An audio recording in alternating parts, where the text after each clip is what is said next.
TechCare, comme son nom l'indique, François, nous allons nous intéresser dans cette chronique et dans cette séquence régulière aux innovations technologiques qui sont bonnes pour la planète. Voilà, et qui font du bien aussi. Alors vous verrez, tout au long des prochains 01 Hebdo, on vous fera découvrir des initiatives françaises étonnantes avec des startups, franchement, qui interpellent. Ah oui, on a déjà commencé à consulter la liste et il y a vraiment des trucs intéressants. Il y a vraiment des trucs super sympas et on va commencer par le reconditionnement de smartphones qui coche toutes les cases du Tech for Good. Et on est ravis d'accueillir Benoît Varin. Bonjour Benoît. Bonjour. Bonjour, de la société Recommerce. Oui, tout à fait. Je suis un des cofondateurs de Recommerce. On dit Recommerce. On dit Re parce que ma grand-mère ne comprenait pas pour chercher sur Internet Recommerce. Il faut mettre Re parce qu'on est dans la recommercialisation de smartphones. Alors, ça dit bien ce que ça veut dire. Vous êtes un grand acteur du reconditionnement de mobiles en France. Vous allez nous expliquer tout cela, bien sûr. Les problématiques aussi liées au reconditionnement. Peut-être un mot pour commencer sur l'actualité. Vous êtes sorti du Next 40, j'ai vu ça. Alors, il faut expliquer ce que c'est que le Next 40. Voilà, le Next 40 qui est, on va dire, alors c'est un peu éco, mais c'est assez intéressant, c'est un peu la sélection du gouvernement des entreprises au top du moment. Vous y étiez l'année dernière, vous êtes sorti des startups high-tech, en fait. Alors, cette année, quelle est votre réaction sur ce sujet? Alors déjà, on est maintenu le FT 120. Voilà, vous êtes dans le French Tech 120 toujours. Il y a deux ligues, il y a la ligue 40 et 120. Il y a les 40 premiers et après les autres. Voilà, donc on est dans les 80 autres, et puis on est surtout dans le board impact du Next 40. Donc le ministère nous a demandé de rester dans la partie parmi les 6. Il y a 6 acteurs qui ont été sélectionnés pour challenger les 40 et 120 structures, entreprises, start-up, pour leur dire « Eh oh, restez dans une dynamique d'impact pour faire du bien à la planète, du bien aux hommes, et avoir une utilité en fait en tant qu'entreprise et pas juste une utilité économique ». Très bien. Alors ça, c'est l'aspect éco.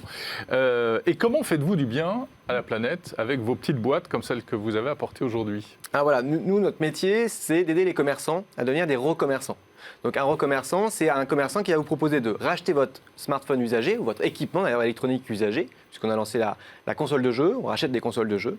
Ça va être dur de faire tenir la console de jeu là donc. Alors non, la console de jeu va être livrée dans des boîtes peu plus grandes, mais du coup on va racheter donc des produits usagés en boutique, dans des opérateurs, chez Bouygues Télécom, SFR, Orange et d'autres à l'international. Et ils viennent d'où ces téléphones en fait? C'est que moi quand je vais chez Orange, SFR ou Bouygues, je rends mon vieux téléphone et en échange, il me faut une ristourne pour que j'achète un nouveau.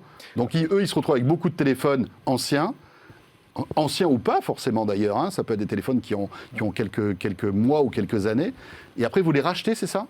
Alors nous, on est connecté avec 7000 boutiques où le vendeur va utiliser notre Argus, va utiliser notre logiciel pour permettre à son client particulier de lui dire votre téléphone vaut 150, 200 euros, 30 euros en fonction de l'état du produit. Et là, il va vous faire effectivement un bon d'achat à valoir sur un accessoire, à valoir sur un forfait, à valoir sur l'achat d'un nouveau équipement. Nous, on va récupérer le produit, il va nous appartenir, on va l'apporter sur notre atelier qui va tester le téléphone, le reconditionner, le réparer si nécessaire, et on va le reproposer à des clients dans des boîtes comme celle-ci, des produits qui vont être garantis 12 mois, vendus soit chez Orange par exemple, on a fait plus de 50 000 téléphones reconditionnés vendus à des clients Orange, ou sur un site comme recommerce.com où vous pouvez acheter un smartphone reconditionné garanti 12 mois. Donc c'est ce grand marché du reconditionnement, un marché qui grossit de plus en plus.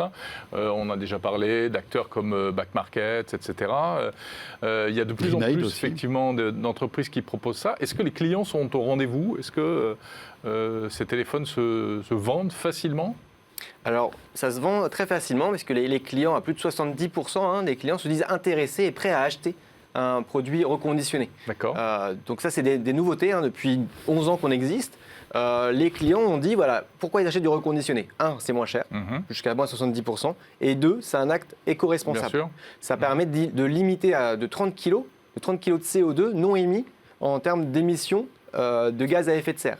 Donc les gens ont compris que si on prolongeait la durée de vie d'un produit, on a un acte positif pour l'environnement, on crée de l'emploi local, nous c'est 110 salariés à Gentilly en banlieue parisienne, plus dans d'autres villes en France, et puis à peu près on dit que c'est 10 000 plus de 10 000 emplois induits de notre activité de reconditionnement et de revente et d'achat aussi de produits usagés. Voilà, et puis un téléphone est plus heureux dans un nouveau cycle que dans un tiroir. Hein. Ça, on est d'accord, le pauvre, il s'ennuie dans un tiroir. Et plus que ça, voilà, on rend accessible aussi la technologie au plus grand nombre. Les gens qui n'ont pas les moyens d'acheter un produit. Qu'est-ce qui marche bien comme téléphone? J'allais dire les iPhones, c'est obligé aujourd'hui. C'est les premiers téléphones reconditionnables. En termes de marque, voilà, nous on va gérer à la fois beaucoup d'Apple, d'iPhone, et puis du Samsung, du Huawei, d'autres marques type Oppo.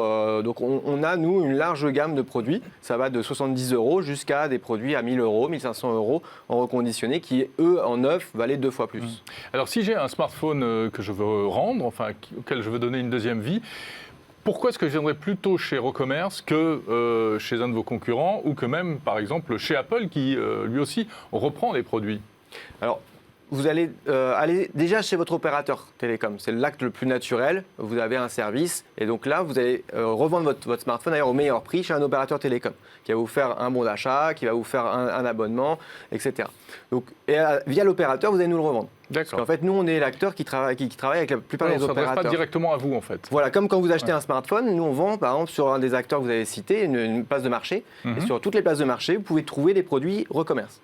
Parce que les places de marché, avec des marques très connues, ne sont que des intermédiaires entre des industriels comme Recommerce et puis des clients particuliers qui souhaitent acheter un produit reconditionné. Très bien. En général, je peux faire une économie de combien sur un smartphone reconditionné par rapport au même modèle neuf? Ça va dépendre de la génération et de la marque et du modèle.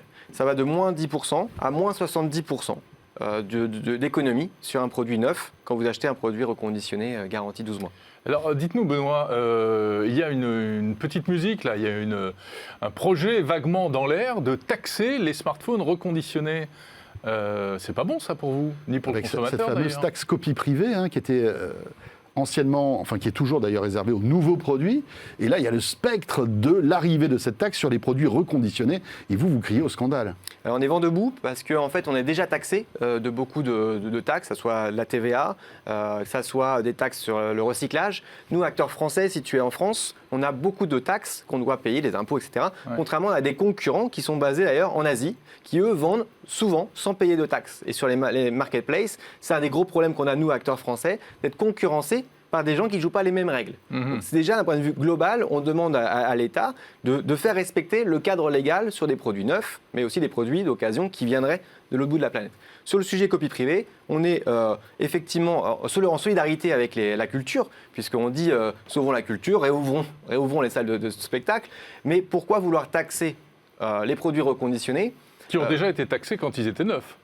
Qui ont déjà été taxés une première fois. Donc c'est la double peine. Et surtout le pire, ce serait de dire, s'ils y arrivaient, de dire à chaque fois qu'il y aura un changement de propriétaire, il faudrait payer une nouvelle taxe. Ouais. Une nouvelle copie privée pour une redevance, puisqu'il y a une redevance copie privée qui existe sur les produits neufs à l'import, mais ils essaient de le faire passer à chaque changement de produit, puisque certaines sociétés du monde de la culture essayent de chercher de l'argent tant bien que mal pour financer. Après, il y a peut-être une logique, c'est que c'est l'utilisateur et l'usage qui va être fait du téléphone, finalement, qui justifie intellectuellement la taxe pour copie privée.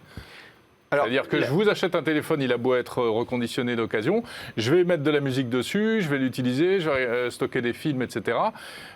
On peut dire aussi qu'elle a déjà été payée cette taxe. Alors, oui, mais par un autre utilisateur. Oui, mais est-ce que c'est par l'utilisateur ou par téléphone voilà, est-ce que finalement la taxe est peut-être mal placée au lieu d'être sur l'usage? 3 éléments. Un, c'est pas une vraie taxe. C'est perçu par le consommateur comme une taxe. C'est pas géré par l'État dans le règlement de gestion des impôts, etc. C'est une redevance qui est gérée actuellement par une commission.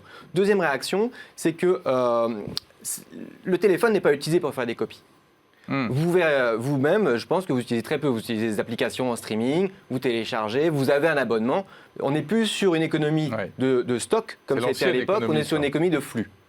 Et autant à l'époque, ce régime-là s'appliquait pour tout ce qui était magnétophone, cassette audio, parce qu'on copiait des cassettes et on les donnait à ses copains, ou on les vendait même. Maintenant, on ne le fait plus, on télécharge. Et puis la troisième chose, c'est qu'il n'y a qu'une seule mise sur le marché possible, c'est dans le code civil. Et là, la règle est claire, on va mettre un produit sur le marché français une seule fois. Après, le monde de l'occasion, c'est un monde qui est à part, qui permet de prolonger la durée de vie, qui a un impact fort pour le grand consommateur. Et que le gouvernement doit encourager, en plus. Et là, c'est vrai qu'avec cette taxe... C'est un signal négatif. C'est un signal négatif. Mais d'ailleurs, j'ai cru comprendre que dans le gouvernement, tout le monde n'était pas d'accord. Hein. Il y en a qui sont contre et d'autres pour. Donc c'est pour ça que c'est un peu tendu. C'est pas fait pour l'instant. C'est pas fait et nous, on est vraiment menacés par ça. Parce que s'ils y arrivaient, ça serait mettre mal toute l'économie française, de la réparation, du reconditionnement et perte d'emploi et favoriser des concurrents à l'international qui, eux, ont beaucoup moins de cas de frauder l'État français. Bien sûr. Eh bien voilà, Recommerce. Voilà, vous voulez faire du bien à la planète, vous voulez un téléphone qui fonctionne, qui a été révisé, qui est garanti, etc. Et vous voulez le payer moins cher. Rendez-le à votre opérateur. Mais on l'a dit, on le revend à l'opérateur ou on le donne? Vous pouvez le revendre à l'opérateur. Après, il y a des remises, des ristournes. C'est revendu à l'opérateur au juste prix. Notre métier, c'est de valoriser l'objet au juste prix en fonction de son état.